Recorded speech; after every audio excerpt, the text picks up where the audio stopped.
My name is Blaire McBurney.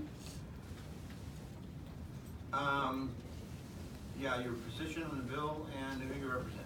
My position on the bill for HB 3703 is neutral, and I am representing Mama. Okay. I would first like to thank Representative Clip for all the work that she's done towards Teacup. Again, my name is Blaire McBurney. This is my little brother, Micah. And I wanted to remind you, Yes. we want to hear from your heart. If you have written testimony, just hand it to the clerk. Sure. Thanks very much. Thank you. Micah is 13 and has autism and epilepsy.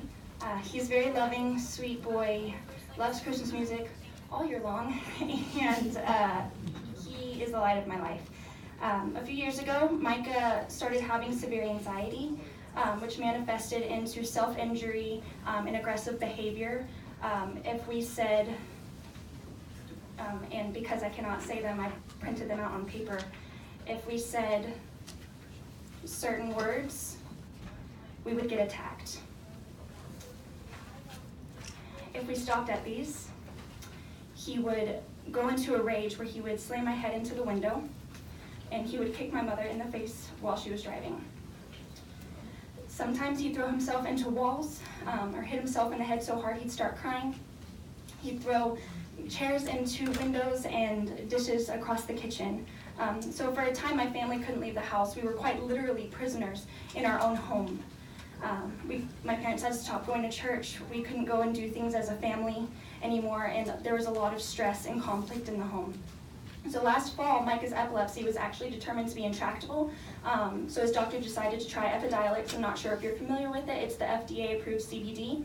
Since he's been on it, we've noticed he is a lot calmer. He's not as anxious, but he still does have anxiety, and his seizures are still not fully under control. So CBD alone is not enough. He qualifies for the Teacup program, however my family can't afford it. And allowing more qualifying conditions would help bring down the cost. Those qualifying conditions, autism being one of them, unfortunately is not included in this bill. So my experience with autism has been full of joy and full of so much laughter. It really has. But it's also been full of a lot of tears and an immense amount of unnecessary pain.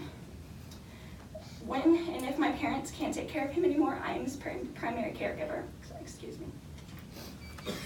The thought has given me a lot of stress. It's kept me up at night, but not only because I would have to give up so much of my life, more than I already do, which I do so willingly because he's my brother and I love him. But he's not getting smaller. I don't know if you saw him. He's taller than me. He weighs more than me. He's not getting weaker. Thank you. Thank you so much for your testimony. And let me remind the panelists, unfortunately, I think Nathaniel just left. Please don't leave until we finish with the testimony in case anybody has any questions. Thank you so much.